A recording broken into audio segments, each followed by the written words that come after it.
বিশ্বনবী মেরাজে গেলেন, মেরাজ থেকে ফিরে আসলেন। বিশ্বনবী বর্ণনা করলেন, আমি বাইতুল মাকদাস দেখেছি মাঝরাতে, লক্ষাধিক নবীকে নিয়ে নামাজের ইমামতি করেছি, 7 আকাশ দেখেছি, আল্লাহর আরশ দেখেছি, আল্লাহর সাথে কথা বলেছি, আবার ফজরের আগেই মক্কায় ফিরে এসেছি। সবাইকে খাইছে মোহাম্মদের মাথার তার ছিঁড়ে গেছে, নাউজুবিল্লাহ পড়ে।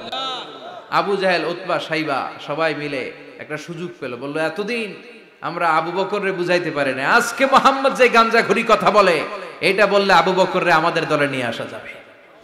সবাই সাইয়েদনা আবু বকরের কাছে যায়, যে বলে আবু বকর জানো নাকি তোমার নবী নতুন কথা আমদানি করেছে? কি বলেছে আমার নবী? তোমার নবী বলে মাঝরাতে বাইতুল মাকদাস গিয়েছে। বাইতুল মাকদাসে তখন দ্রুতগামী ঘোড়া দিয়ে ছুটলেও যেতে লাগে 15 দিন। অ্যাবাউট টার্ন কাম ব্যাক, ফিরে আসতে আরো 15 দিন, মোট কয় দিন? 1 মাস। যেতে আসতে 1 মাস। তোমার নবী মাঝরাতে নাকি বাইতুল মুকাদ্দাসে ইমামতি করছে, 7 আকাশ ঘুরেছে, আল্লাহর আরশ দেখেছে, আল্লাহর সাথে কথা বলেছে, আবার ভোর হওয়ার আগে নাকি মক্কার জমিনে ফিরে এসেছে। আবু বকর বললেন, আসলেই কি আমার নবী এই কথা কইছে? সবাই এক বাক্যে বলে, হ্যাঁ তোমার নবী মুহাম্মদ এই কথা বলেছে। আবু বকর দ্ব্যর্থহীন কণ্ঠে ঘোষণা করে দিলেন, আমার নবী যদি এই কথা বলে থাকে, আমার নবী সত্য বলেছে, সত্য বলেছে, তিনি কখনো মিথ্যা বলতে পারে? বিশ্বনবী খুশি হয়ে গেলেন, সাইয়েদনা আবু বকরের জন্য দোয়া করে দিলেন, আর বললেন, আবু বকর আনতা লাস্তা আবু বকর ফাকাত, আজকে থেকে তুমি শুধু আবু বকর নও, আজকে থেকে তুমি আবু বকর সিদ্দিক। সিদ্দিক সত্য গ্রহণে, সত্য প্রকাশে, সত্য মানার ক্ষেত্রে আপোষহীন, কোনো আপোষ নাই। চিল্লায় কোন ঠিক কিনা? সে আল্লাহ বললেন, ওয়াযকুর ফিল কিতাবি ইব্রাহিম ইন্নাহু কানা সিদ্দিকান নাবিয়্যা। ও নবী, আপনার এই কোরআনের ভেতরে আমার খলিলের নামটা রাখেন, কারণ আমার খলিল যেন তেন কোনো নবী নয়, সাধারণ পয়গম্বর নয়, আমার নবী ইব্রাহিম হলো সিদ্দিক, সত্য প্রকাশে আপোষহীন। এজন্য আল্লাহ খুশি হয়ে ওনার একটা টাইটেল দিলেন, টাইটেলটা হলো খলিল। ওয়াত্তাখাযাল্লাহু ইব্রাহিমা, চিল্লায় বলেন ওয়াত্তাখাযাল্লাহু ইব্রাহিমা, আমি ইব্রাহিমকে খলিল বানিয়েছি। খলিল মানে দোস্ত। খলিল মানে কি? আল্লাহ দুনিয়ার একজনের দোস্ত ডাকে। কি মজার ব্যাপার, কেমন লাগে তার কাছে শুনতে? সুবহানাল্লাহ কইবেন না? ওনারে বানাইলেন খলিল, আর বিশ্বনবীরে বানাইলেন হাবিব। সুবহানাল্লাহ পড়েন। বাপ বেটা সব নিয়ে গেছে। সাইয়েদনা ইব্রাহিম হচ্ছেন বাবা, আর বিশ্বনবী ছেলে। বিশ্বনবীর অনেক উপরের পুরুষ হচ্ছে সাইয়েদনা ইব্রাহিম। তো এটা পরদাদা না, বাবা না? বিশ্বনবী বলতেন, আনা দাওয়াতু আবি ইব্রাহিম, আমি নবীরে পেয়ে নাসানাসি করো, আমি তো ইব্রাহিম আলাইহিস সালামের দোয়ার ফসল। উনি যদি মক্কায় দাঁড়িয়ে দোয়া না করতেন, আমার বিশ্বনবীর জন্ম হতো না। সুবহানাল্লাহ পড়েন। এজন্য বাবা হলো খলিল, ছেলে হলো হাবিব। খলিল মানেও বন্ধু, হাবিব মানেও বন্ধু। খলিল মানে এমন বন্ধু যেই বন্ধু আল্লাহরে খুশি করার জন্য কাজ করে, আর হাবিব মানে এমন বন্ধু যারে খুশি করার জন্য আল্লাহ নিজে কাজ করে। কার পাওয়ার বেশি? হাবিবের কয়েক ডিগ্রি বেশি। সুবহানাল্লাহ পড়েন। তার মানে বাপ বেটা, বাবা হলো খলিল, ছেলে হলো হাবিব। এই বাপ বেটার মধ্যে অনেক বিষয়ে মিল আছে না নাই? হাদিস কোরআনে খুঁজলে আপনি অনেকগুলো মিল পাবেন। আজকে 7টা মিলের কথা শোনাবো। সাইয়েদনা ইব্রাহিম আলাইহিস সালাম আর বিশ্বনবীর মাঝে 7টা মিল খুঁজে পাওয়া যায়। চিৎকার করে বলেন কয়টা? শুনবেন? কষ্ট হচ্ছে? ঘুমে ধরছে? রাত তো অনেক হয়ে গেল, সর্বনাশ 11টা। হ্যাঁ শুনবেন? কতক্ষণ? সারা রাত? তাকবীর পড়া যাবে? হ্যাঁ জোরে না আস্তে? ভাগাভাগি করে দেন। শুরুতে বিবাহিতরা দেন, তারপর অবিবাহিতরা দেন, তারপর সবাই দেন। দিবেন? বিবাহিত কারা কারা আসছেন দেখি? ঘটনা নাকি? অবিবাহিত নাই এলাকায়? হ্যাঁ কম। মাশাআল্লাহ, তো বরকতের এলাকা। আলহামদুলিল্লাহ। দেখি অবিবাহিত কারা কারা আসছে? ওমা, এগুলা এলো কই থেকে আবার? 2 হাত করে তুলছে না? 1 হাত, 1 হাত। ঠিক আছে, মাশাআল্লাহ। শুরুতে বিবাহিতরা দেন, এরপর অবিবাহিতরা দিয়েন। শুরুতে বিবাহিতরা রেডি হন। আমি লিল্লাহি তাকবীর বললে আল্লাহু আকবার। গলা ধার দিতেছে অনেকে। বিবাহিতরা রেডি? দেখবো কাদের পারফরমেন্স কেমন হয়। বিবাহিতরা পড়েন লিল্লাহি তাকবীর। অনেক আওয়াজ, সংখ্যায় বেশি এরা। এবার অবিবাহিতদের পালা। হ্যাঁ, অবিবাহিতরা রেডি? দেখি কি অবস্থা। এবার অবিবাহিতরা দাও লিল্লাহি তাকবীর। মিলে তিনটা পড়েন লিল্লাহি তাকবীর, লিল্লাহি তাকবীর, লিল্লাহি তাকবীর। ঘুমটুম আছে না গেছে? বাপ বেটার মধ্যে কয়টা মিল? চিল্লায় বলতে হবে কয়টা? এক নাম্বার মিল হচ্ছে ফেস কাটিং এ মিল। সুবহানাল্লাহ। সাইয়েদনা ইব্রাহিম আর বিশ্বনবী চেহারা একরকম। বিশ্বনবী যখন মেরাজ রজনীতে আকাশে গেলেন, এক এক আসমানে এক এক নবীর সাথে দেখা, এক আসমানে সাইয়েদনা ইব্রাহিমের সাথে দেখা। মেরাজ শেষ করে যখন সাহাবীদের কাছে বর্ণনা করছেন কোন নবীর চেহারা দেখতে কিরকম, বিশ্বনবী বললেন আম্মা ইব্রাহিম, বুখারীর বর্ণনা, আম্মা ইব্রাহিম ফানজুরু ইলা সাহিবিকুম। আর ইব্রাহিম নবীর চেহারা কেমন জানতে চাও? জানতে হলে আমি বিশ্বনবীর দিকে তাকাও। আমার চেহারা দেখতে যেমন, আমার বাবা সাইয়েদনা ইব্রাহিমের চেহারা প্রায় হুবহু এরকম। তার মানে এক নম্বরে কোন দিকে মিল? চেহারাতে মিল, ফেস কাটিং এ মিল। চিল্লায় কোন ঠিক কিনা? দুই নম্বরে উসওয়ায়ে হাসানা। দুই নবীর ক্ষেত্রে উসওয়ায়ে হাসানা শব্দ কোরআনে ব্যবহার করেছে কে? লাকাদ কানা লাকুম ফি রাসূলিল্লাহি উসওয়াতুন হাসানা। তোমাদের জন্য বিশ্বনবীর জীবনীর ভেতরে উত্তম আদর্শ আছে না নাই? আবার ইব্রাহিমের ক্ষেত্রে বললেন কাদ কানাত লাকুম উসওয়াতুন হাসানাতুন ফি ইব্রাহিম। বিশ্বনবীর জীবনীতে যেমনি তোমাদের জন্য আদর্শ, সাইয়েদনা ইব্রাহিমের জীবনীতেও। সুবহানাল্লাহ পড়ে। তার মানে বিশ্বনবীও মডেল, সাইয়েদনা ইব্রাহিমও মডেল। নাকি শাহরুখ খান আমাদের মডেল? ইমরান খান, জর্দা খান, কেউ আমাদের মডেল? নায়ক নায়িকা, গায়ক গায়িকা, ক্রিকেটার, সেলিব্রিটি, ডান্সার একটাও আমাদের মডেল হতে পারে? কোন কবিরা আমাদের মডেল? আমাদের মডেল হলো নবীরা। চিল্লায় বলেন ঠিক কিনা? কবিরা এক একজন এক এক দিকে যায়, এক একজন এক এক কথা বলে। আউলা ঝাউলা চুল নিয়ে চলে, যার মাথা দিয়ে যেটা বেরোয় সেটা বলে। কিন্তু একজন নবী যেটা বলে অন্য নবী বিপরীত বলে না। কারণ কবিরা কথা বলে তাদের মন মস্তিষ্ক প্রসূত কথা থেকে, আর সব নবীদের কথা আসে একটা হেডকোয়ার্টার থেকে। হেডকোয়ার্টারটা কার? কোন নবী বলছে আল্লাহ একজন, আরেক নবী বলছে না দুইজন হতে পারে। কোন নবী বলেছে আখিরাত আছে, আরেক নবী আইসা বলছে নাও থাকতে পারে। এরকম কইছে? কারণ কবিদের মতো ওনারা মাথায় যা আসে পাগলের মতো তাই বলে না। তাদের মাথায় কথা আসে একটা হেডকোয়ার্টার থেকে। চিল্লায় বলেন হেডকোয়ার্টারটা কার? আল্লাহ বললেন উসওয়ায়ে হাসানা। বিশ্বনবীও তোমাদের জন্য আদর্শ, সাইয়েদনা ইব্রাহিম আদর্শ। তার মানে আদর্শিক দিক থেকে দুই নবীর মিল আছে না নাই? তিন নাম্বার, দুইজন নবী উলুল আজমি মিনার রুসুল। এই পৃথিবীতে পাঁচজন নবীকে আল্লাহ শ্রেষ্ঠ নবী বলেছেন। নূহ আলাইহিস সালাম, ইব্রাহিম আলাইহিস সালাম, মূসা আলাইহিস সালাম, ঈসা আলাইহিস সালাম, বিশ্বনবী মুহাম্মদ রাসূলুল্লাহ সাল্লাল্লাহু আলাইহি ওয়াসাল্লাম। এই পাঁচজনের ভিতরে বাপ বেটা আছে না নাই? কথা কর। চার নাম্বার মিল হলো বাপ বেটা দুইজনই কাবা বানিয়েছে। আল্লাহু আকবার। সাইয়েদনা ইব্রাহিম বানিয়েছে বয়স্ক অবস্থায়, বিশ্বনবী বানিয়েছেন শৈশবকালে। পড়েন সুবহানাল্লাহ। বিশ্বনবীর বয়স মাত্র 10 বছর। কয় বছর? 10 বছর বয়স আমরা লুঙ্গিও পড়তাম না। কথা কন। ছোট বাচ্চারা অনেক সময় এই বয়সে লুঙ্গি খুলে ফেলায় না?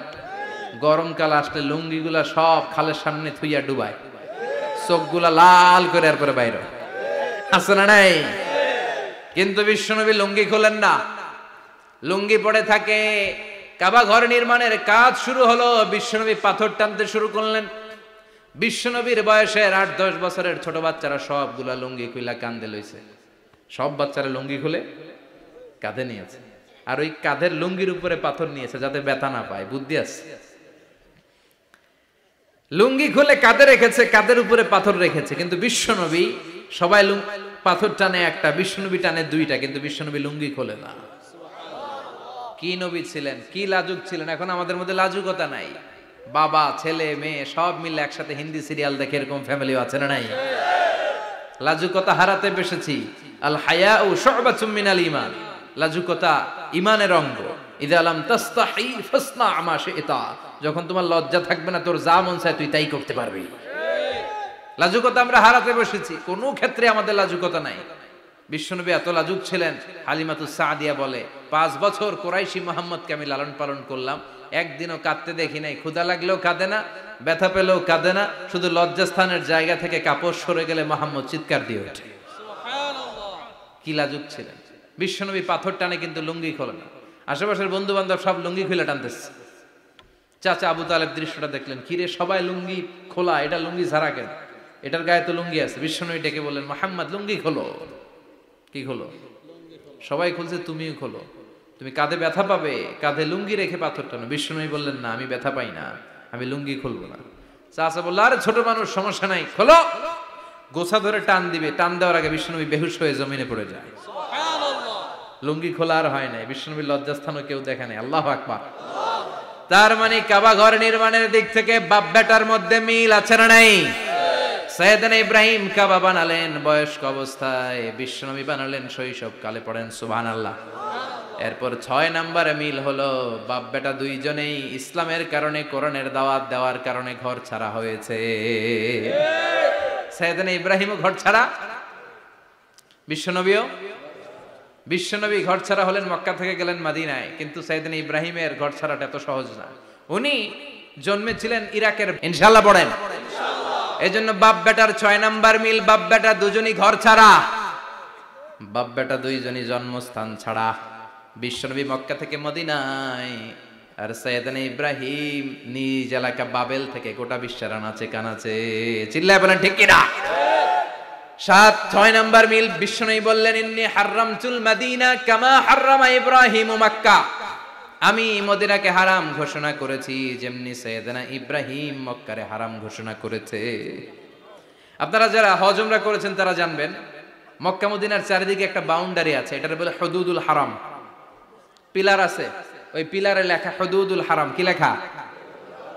এইখানে মারামারি, ঘুষাঘুষি, কিলাকিলি সব হারাম। খুন করেও যদি, সৌদিতে খুন হয় না, কথা কয় না? সৌদি আরবে ধর্ষণ হয় না? হয়তো কম হয়, খুন হয় না? হয়। কোন খুনিও যদি এই হুদুদুল হারামের ভিতরে ঢুকে, পুলিশ ওরে মারতে পারবে না। ওরে ভুলায় ভালায় ফুসলায় বাইরে নিয়ে মাইর। হুদুদুল হারামের বাইরে নিয়ে মাইর, ভিতরে মারামারি করা যাবে? তো এই যে হুদুদুল হারামের বাউন্ডারিটা, মদিনারটা দিয়েছেন, ঠিক করে দিয়েছেন বিশ্বনবী, আর মক্কারটা দিয়েছেন সাইয়েদনা ইব্রাহিম। বাপ বেটা মিল আছে না নাই? এরপরে বাপ বেটার মধ্যে 7 নম্বরে মিল হলো, বাপ বেটার একজন হলো সব নবীদের নেতা, আর একজন হলো সব নবীদের পিতা। একজন সব নবীদের নেতা বিশ্বনবী, ঠিক কিনা? আরেকজন সব নবীদের পিতা সাইয়েদনা। এই জন্য আমরা যখন শেষ বৈঠকে নামাজের শেষ বৈঠকে যখন সালাম ফেরার জন্য প্রস্তুতি নেই, তার আগে বাপ বেটা দুইজনের উপরে সালাম আছে না নাই? একটা দুরুদ আছে না নাই?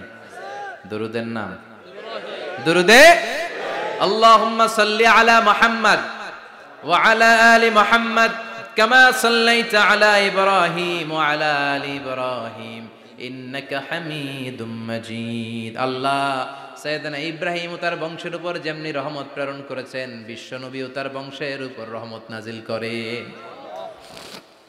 আল্লাহুম্মা বারিক আলা মুহাম্মদ ওয়া আলা আলি মুহাম্মদ কামা বারাকতা আলা ইব্রাহিম ওয়া আলা আলি ইব্রাহিম ইন্নাকা হামিদুম মাজিদ। ও আল্লাহ, সাইয়েদনা ইব্রাহিমের বংশের উপর এবং তার উপর যেমনি বরকত নাজিল করেছেন, বিশ্বনবী ও তার বংশের উপর তেমনি বরকত নাজিল করে। দেখেন, দুইজনের কথাই আছে, বিশ্বনবীর কথাও আছে, সাইয়েদনা ইব্রাহিমের কথাও আছে। এই 7টা দিক থেকে বাপ বেটার মধ্যে মিল রেখেছে কে? আর আল্লাহ বললেন, এই ফ্যামিলিতে আমি কিতাবও দিয়েছি, নবুয়তও দিয়েছি। ওয়াজআলনা ফি যুররিয়াতিহিন নুবুওয়াতা ওয়াল কিতাব। সাইয়েদনা ইব্রাহিমের ফ্যামিলির ভেতরে আমি নবুয়ত দিয়েছি, কিতাব দিয়েছি। এই পৃথিবীতে যত নবীর নাম আপনি বলবেন, সবগুলো সাইয়েদনা ইব্রাহিমের নাতিপুতি। লক্ষাধিক নবী পৃথিবীতে, 5-7 জন ছাড়া। কজন ছাড়া? উপরের 5-7 জন ছাড়া যত নবী আপনি নাম বলতে পারবেন, যাদের নাম জানি কিংবা জানি না, সব সাইয়েদনা ইব্রাহিমের বংশধর, ওনার নাতিপুতি। ওনার আল্লাহ 86 বছর বয়সে দিলেন সাইয়েদনা ইসমাইল আলাইহিস সালামকে। ওনার বয়স যখন 100 তখন দিলেন সাইয়েদনা ইসহাক আলাইহিস সালামকে। তাহলে ওনার প্রথম ছেলের নাম, দ্বিতীয় ছেলে আওয়াজ করে বলেন, প্রথমটা, দ্বিতীয়টা ইসহাক। দুর্ভাগ্যজনক হলেও সত্য, ইসমাইলের চেনে কোনো নবী আল্লাহ দেন নাই, কোনো নবী নাই। সব নবী এই চেনে হাজার হাজার লক্ষাধিক নবী খালি ইসহাকের বংশে নামে, এই বংশে কোনো নবী নাই। আর এই বংশের নবীরা প্রজন্মের পর প্রজন্ম একে অপরকে বলে যায়, সব শেষে কিন্তু একজন নবী আসবে, ওইটা হবে শ্রেষ্ঠ নবী, বিশ্ব নবী, ঠিক কি না? একের পর এক নবুয়ত আল্লাহ এই চেনে দিলেন। ইসহাকের চেইনে, সাইয়েদনা ইসমাইলের চেইনে কোনো নবী নাই। এত নবী এখানে এসেছে, এরা ভেবেই নিয়েছে ওই যে শেষ নবী যেটা শ্রেষ্ঠ নবী এটাও এখানেই আসবে। কিন্তু আস্তে আস্তে হাজার হাজার লক্ষাধিক নবী আল্লাহ এইখানে পাঠিয়ে সাইয়েদনা ঈসা আলাইহিস সালামের পরে আল্লাহ স্টপ মেরে দিলেন। স্টপ মেরে দিয়ে 570 বছর পরে শ্রেষ্ঠ নবীটারে আল্লাহ এই চেনে পাঠিয়ে দিলেন। এজন্য আমরা হচ্ছি বানি ইসমাইল। আমরা কি? বিশ্বনবী হচ্ছেন বানি ইসমাইল, বিশ্বনবী কি? আর এরা হচ্ছেন বানি Israil. Changing the leadership from বানি ইসরাইল টু বানি ইসমাইল। এজন্য অহংকারকারীদের পরিণাম শুভ হয় না। এরা নবী পেতে পেতে এই প্রজন্ম অহংকারী হয়ে উঠেছিল আর গালি দিচ্ছিল এই চেইনটা আটকুরা চেইন, নবী আসার দিক থেকে এই চেইনে কোনো নবী নাই, সব নবী এই চেইনে আমরা পাই, আর শ্রেষ্ঠ যে নবীটা আসবে সেটাও এই চেইনে আসবে। আল্লাহ কয় না, আমি খেলা উল্টায় দিব, সব নবী এখানে পাঠালেও শেষ নবী আমি এখানে পাঠাবো না। শেষ নবী আল্লাহ তাআলা সাইয়েদনা ইসমাইলের চেইনে পাঠিয়ে দিয়েছেন। চিৎকার করে পড়েন আল্লাহু আকবার। পৃথিবীর সর্বশ্রেষ্ঠ তিনটা ধর্ম, ইহুদিবাদ, খ্রিস্টবাদ আর ইসলাম, এই তিন ধর্মের উৎপত্তি হচ্ছে সাইয়েদনা ইব্রাহিম থেকে। এজন্য এই তিনটা ধর্মকে একসাথে বলে আব্রাহামেটিক ফেইথ, কম্পারেটিভ রিলিজিয়ন। তুলনামূলক ধর্মতত্ত্ব নিয়ে যাদের পড়াশোনা আছে তারা জানবেন এই তিনটা ধর্মই আল্লাহর দেয়া। কিন্তু ইহুদিবাদ আর খ্রিস্টবাদ আল্লাহর দেয়া শরীয়তের উপর চলতে পারে নাই, শুধু চলতে পেরেছে ইসলাম। চিল্লা এখন ঠিক কিনা? এই জন্য প্রতি নামাজে আমরা বলি গায়রিল মাগদুবি আলাইহিম ওয়ালাদ-দাল্লিন। ও আল্লাহ, যারা মাগদুব মানে ইহুদিরা, তাদের পথে আমরা হাঁটতে চাই না। আবার যারা দল্লিন পথভ্রষ্ট খ্রিস্টানদের পথেও আমরা হাঁটতে চাই না। আমরা হাঁটতে চাই ইসলামের পথে, ঠিক কিনা? আমরা যদি হাঁটতে যেয়ে পথ ভুলে যাই, পথ দেখিয়ে দেয় কে? আমি যদি কোনোদিন পথ ভুলে যাই, হাতছানি দিয়ে কাছে নিও, মমতার বন্ধনে আমায় বেঁধে সব ভুল ক্ষমা করে দিও। চিল্লায় পড়েন আমিন। আল্লাহ বললেন ওয়াজআলনা ফি যুররিয়াতিহিন নুবুওয়াতা ওয়াল কিতাব। আমি সাইয়েদনা ইব্রাহিমের বংশের মধ্যে নবুয়ত দিয়েছি, কিতাবও দিয়েছি। সাইয়েদনা ইব্রাহিম আলাইহিস সালামের উপর কিতাব আছে না নাই? কি নাম কিতাবের? সুহুফ ইব্রাহিম। কোরআনে নাই? আছে না নাই?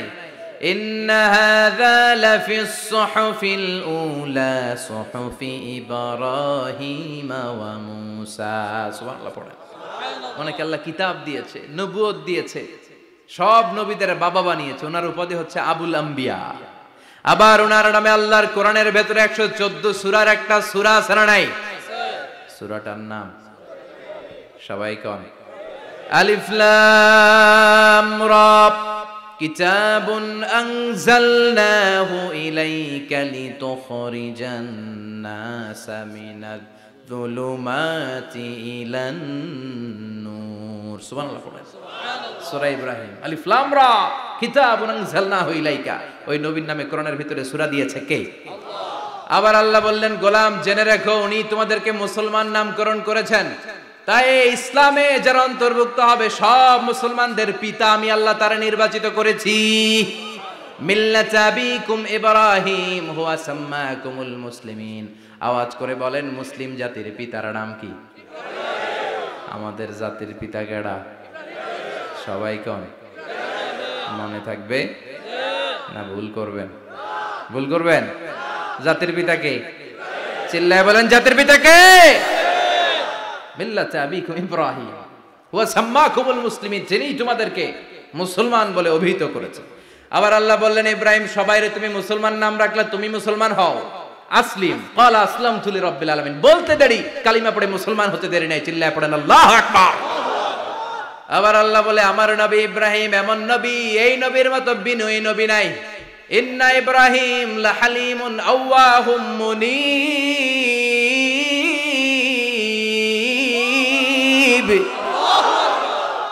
ইব্রাহিম লা হালিম আওয়াহ মুনিব। এই নবী সহনশীল নবী, সুবহানাল্লাহ পড়ে।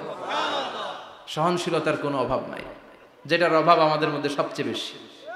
কথা কন, আমাদের বাংলাদেশীদের মধ্যে সহনশীলতার অভাব আছে না নাই? নিজে যেই দল করি এটাই ভালো, বাকি সব কালা, আছে না নাই? আমি তাবলীগ করি তো আমি ভালো, বাকি সব বাতিল। আমি জামাত ইসলাম করি তো আমি হক, বাকি সব বাতিল। আমি আহলে হাদিস তো আমি সেরা, আমার মতো সেরা কেউ নাই। এরকম অসহনশীল মানসিকতা আছে না নাই? নিজে যেটা বুঝি এটাই ভালো, বাকিরা কেউ ভালো না, বাকি কেউ ভালো না। আহা, কি ভয়ঙ্কর অবস্থা। কিন্তু সাইয়েদনা ইব্রাহিমের অভ্যাস এটা ছিল না, উনি সহনশীল ছিলেন। আমাদের বাংলাদেশে দেখেন কত ইসলামিক দল, কত পীরের মুরিদ, কত পীর। এই দেশে যত পীর, অনেক দেশে জনগণ এত নাই। কথা কন, এত পীর এই দেশে, অনেক দেশের জনসংখ্যাও এত না। এক ইসলাম, এক কোরআন, এক নবী, তারপরে গুতাগুতি আছে না নাই? কেউ কাউরে দেখতে পারে না, ঠেলা ঠেলি। হ্যাঁ, এ কাফের, তুই কাফের, তোর নানা কাফের, তোর 14 গোষ্ঠী কাফের, তোর পীর সাহেব কাফের, আছে না নাই? কয় আমার পীর সাহেব কাফের হলে তোর পীর সাহেবের 14 গোষ্ঠী কাফের। ওই কাফের মরলে যেখানে কবর দেয়া হবে, ওই কবরের উপরে যে ঘাস উঠবে, ওই ঘাস যে গরু খাবে, ওই গরুর দুধ যে খাবে, ওইটাও কাফের। কথা কন, আছে না নাই? কেউ কারো ভালো সহ্য করতে পারে না। একজন বলছিল, ভাই এই বাংলাদেশের জাতীয় খেলা হাডুডু হইলো কেন? আমাদের জাতীয় খেলার নাম, কথা কন, দেখছেন? একটা সামনে যাইতে চাইলে বাকি সবাই ঠ্যাং ধরে নিচের দিকে নামে, আছে না নাই? সামনে যেতেই দিবে না, ভালো কাজ করতেই দিবে না, কারো ভালোটা কেউ সহ্য করে না।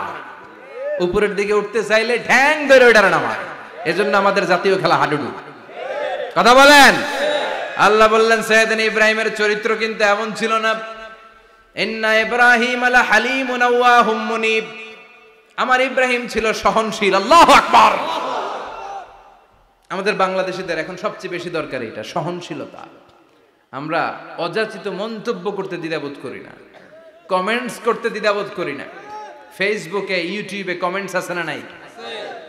কার ব্যাপারে তুমি কমেন্টস করো, কি বিষয়ে কমেন্টস করো, ওই বিষয়ে আদৌ তোমার ধারণা আছে কিনা, পড়াশোনা আছে কিনা, তুমি ওইটাতে স্পেশালিস্ট কিনা, কোনো ধারণা। ইচ্ছে মতো কমেন্ট আছে না নাই? ইচ্ছে মতো মন্তব্য, একে অপরের প্রতি হিংসা, কোনো ভালোবাসা নাই, মহব্বত নাই। এক নবীর উম্মত, এক লা ইলাহার পতাকার তলে আমরা দাঁড়িয়ে, চিল্লায় বলেন ঠিক কিনা? তারপরে গুতাগুতি, কিলাকিলি, কেউ কাউরে দেখতে পারে না। আল্লাহ তুমি হেফাজত করো, আমাদের মধ্যে তুমি ঐক্য তৈরি করে দাও, হিংসা জিঘাংসা তুমি হৃদয় থেকে দূর করে দাও। আবার আল্লাহ বললেন ইন্না ইব্রাহিম কানা উম্মাতান ওয়াহিদা। আমার খলিল ইব্রাহিম শুধু সহনশীল নয়, আমার খলিল ইব্রাহিম একাই একটা উম্মত। এটা একটা কথা হইলো, একা একটা উম্মত হতে পারে?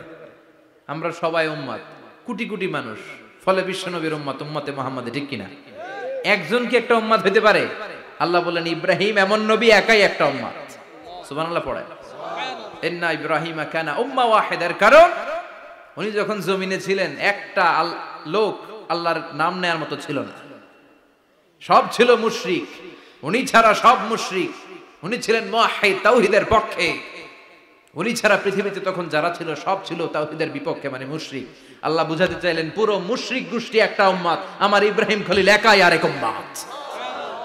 ইন্না ইব্রাহিম কানা উম্মাতান ওয়াহিদা। সাইয়েদনা ইব্রাহিমের সময়কালে মুসলমান বলতে কেউ ছিল না, উনি একা ছাড়া। তার মানে গোটা বিশ্বের সব মুশরিক মিলে একা একটা উম্মত, সাইয়েদনা ইব্রাহিম নিজে নিজে একটা উম্মত। কি পরীক্ষা করে, কিভাবে আল্লাহ ওনারে উত্তীর্ণ করেছেন। এজন্য খুশি হয়ে আল্লাহ ওনারে খালিল উপাধি দিয়েছেন। কথা কন, ওনার কিছু উপাধি আছে, একটা হচ্ছে সিদ্দিক। কি উপাধি? আমাদের অনেকের নাম আছে না? এদিকে আছে সিদ্দিক নামে কেউ? মাশাআল্লাহ আছে তো। সিদ্দিক মানে কি জানেন? হ্যাঁ, কথা কন। সত্যবাদী। শুধু সত্যবাদী না, সত্য প্রকাশে, সত্য গ্রহণে, সত্যের ব্যাপারে আপোষহীন, কোনো আপোষ করে না। চিল্লায় এখন ঠিক কিনা?